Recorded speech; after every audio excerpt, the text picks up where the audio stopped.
Et monsieur, dame, regardez ici à gauche, vous avez ce bord-là, on dirait que la vallée, c'est toute cette partie qui est placée plus bas, c'est au milieu de ce rangée de montagnes tout autour.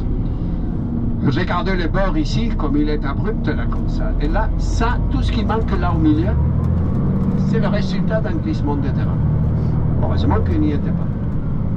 Tout est parti dans la mer. L'île a eu 3 glissements de terrain comme ça, dans la dernière million d'années. Il n'a pas un seul attendu pour aujourd'hui. Mais ça, c'est typiquement de structure volcanique. Ça pousse, et tôt ou tard, un côté ou les deux glissent. Ça devient plus large et ça peut continuer à croître. Ici, tout ce qui manque là, a glissé gentiment dans la mer, il y a 800 000 ans.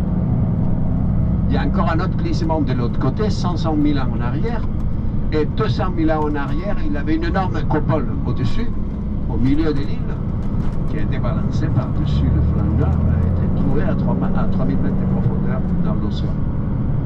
Mais je répète, pour aujourd'hui, en principe, rien n'est prévu.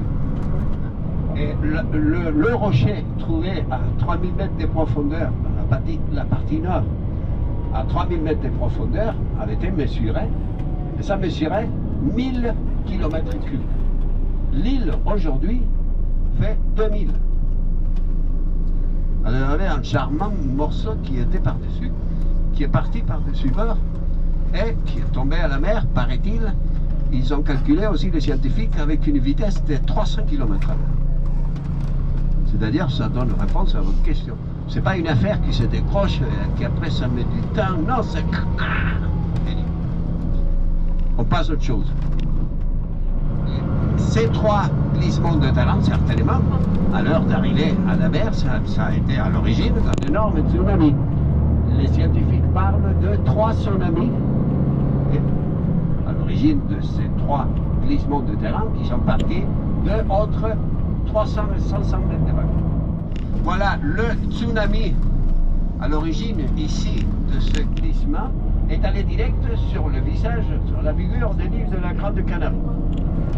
Donc voilà, alors ce tsunami ici est allé direct envers l'île de la Grande Canarie. Aussi les traces, on voit les traces là.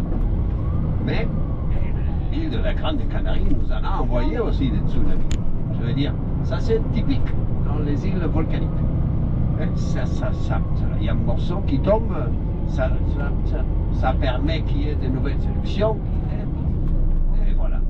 Et les structures des îles volcaniques, ça change constamment.